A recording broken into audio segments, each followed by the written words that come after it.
Today we're taking a look at these NCAAB matches, which are happening on Tuesday, November 22, 2022, and giving you match breakdowns, betting tips and predictions in general on these games. Welcome back to High Stakes, let's get straight into it. Also, don't forget to subscribe and push that notification bell to get notified as soon as we release these sport prediction videos. And if you would like more betting tips and predictions, then check out our Patreon in the link down below. Our new Patreon is a way for us to help you improve your chances of making more money. Multiple plans are available for each and every one of you. By becoming a member of the High Stakes Patreon, you will have access to our best team picks, total picks, parlay picks and much more.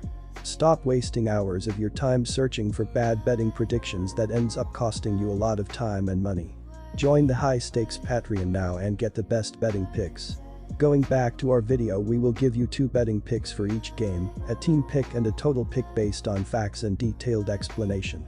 So make sure to watch our videos till the end so you don't miss any of our picks. George Washington vs UC San Diego. UC San Diego has been dealt a defeat in 4 of 5 games on the season. Many of these were by large margins against mediocre opponents. All 4 of their defeats have occurred by 9 or more points, including an ugly 73-54 loss to Youngstown State of the Horizon League in their previous action. George Washington is 3-1 with the only defeat against a good Hofstra squad. Furthermore, the Tritons are not generating enough offense. They were held to 55 points against Sacramento State and 54 against Youngstown. The Colonials are conceding 5.7 fewer points per 100 possessions than the Tritons. Also, GW is shooting a stellar 50.9% on the season, and UC San Diego ranks 338th in DI in adjusted defensive efficiency. Take the George Washington minus 7.5 points. The UC San Diego Tritons are averaging 62.6 points on 40.6% shooting and allowing 72.6 points on 43.8% shooting. Bryce Pope is averaging 16.8 points and 3.2 rebounds, while Emmanuel Chimanga is averaging 10.5 points and 5 rebounds. The George Washington Colonials are averaging 79.8 points on 50.9% shooting and allowing 70.5 points on 40.6% shooting. James Bishop IV is averaging 23.8 points and 2.8 rebounds, while Brendan Adams is averaging 15.3 points and 5.8 rebounds. Take the over 141.5 points. Notre Dame vs Bowling Green. This season, Bowling Green is averaging 72 points per game while shooting 40.8% from the floor. They are making 72.5% from free throw range and 29.5% from beyond the arc, making just 26 of 88 three-point attempts this season. In addition, the Falcons are earning 38.5 rebounds, 11.3 assists, 7.8 steals, and 1.5 blocks per contest.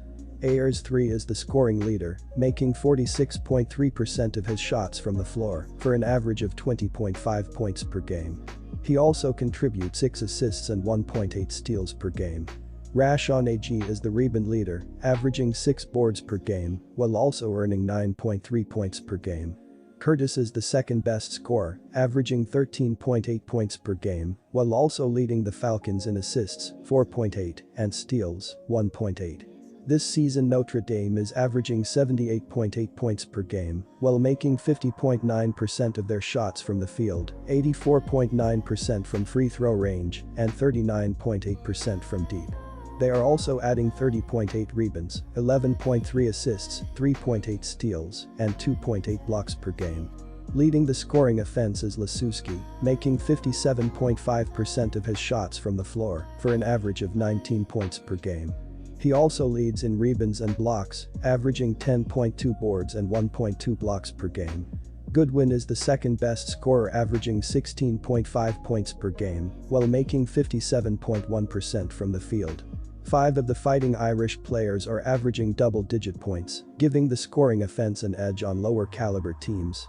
The Fighting Irish have been putting up good numbers this season, averaging 78.8 points per game, 96th, and allowing 73 points per game, 258.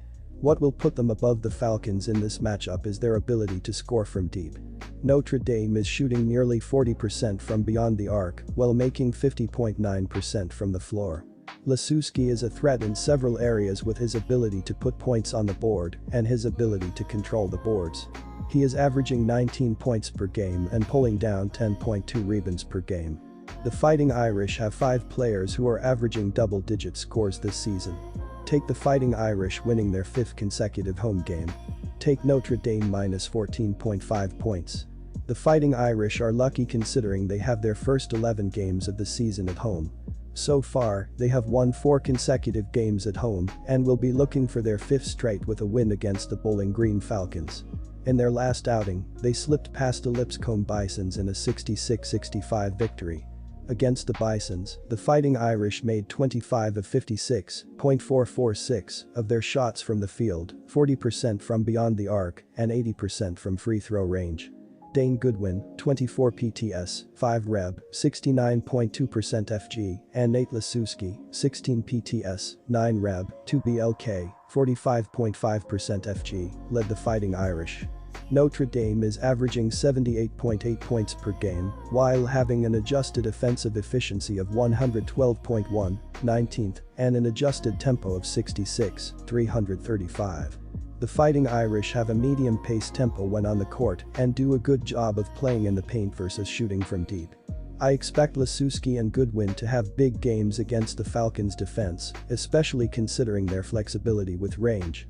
The Falcons are averaging 73 points per game and have an adjusted offensive efficiency of 98.9, 220, and an adjusted tempo of 72.3. The Falcons airs 3 and Curtis as their scorers, but I think the dynamic play style of Lasuski and the Notre Dame offense dominates the scoreboard. Take the over 150.5 points. Bradley Braves vs Auburn Tigers.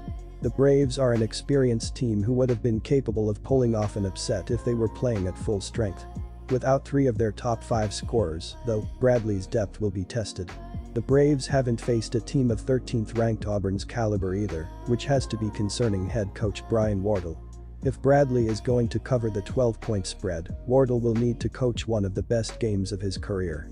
Unlike Bradley, the Tigers are getting stronger ahead of the Cancun Challenge, as freshman Chance Westry is now joining the rotation after missing the first 2 games of the season. A consensus top 50 recruit, he was expected to contend for a starting spot in Pearl's lineup prior to the injury. With his perimeter scoring skills and defensive upside, Auburn is loading up for another run at NCAA conference title. Early shooting woes have been lifted by Auburn's ability to move the ball around, averaging an assist on 58% of made baskets. The Tigers are averaging 74.5 points per game, with 41% coming at the basket. They have struggled from deep, shooting about 25% from three-point land. That hasn't stopped the Tigers from getting shots up, averaging 25 attempts per game. Bradley's perimeter defense has been lackluster, and Auburn could finally get going from deep in this game. What makes this Auburn offense even more dangerous is their ability to grab the offensive board. They are 3rd in America in offensive rebounding rate, and they have a clear size advantage against a rather small frontcourt presented by Bradley, who is 198th in total rebounds per game. The Tigers are flying a bit under the radar after losing Smith and Kessler to the draft, but they shouldn't be overlooked. With Bradley's injuries, this game should be a layup for the Tigers. I'll bet that they win and cover the spread in Cancun on Tuesday. Take the Auburn minus 12 points. Auburn is one of the faster teams in the country at 72 possessions per game. While they play fast, they haven't shot the ball too well, especially from range. Bradley takes care of the ball and looks to move the ball inside to score. Auburn has played great inside defense. Bradley has as well, to their own right, they notched 10 blocks a game ago. We know Auburn is talented enough to get their 75 to 80 points, but they have only allowed over 60 once. Bradley doesn't have a go-to scorer, and last game was led in scoring by a bench player. I expect Bradley to be frustrated offensively and keep this game under the total. Play under 138.5 in this matchup in Mexico.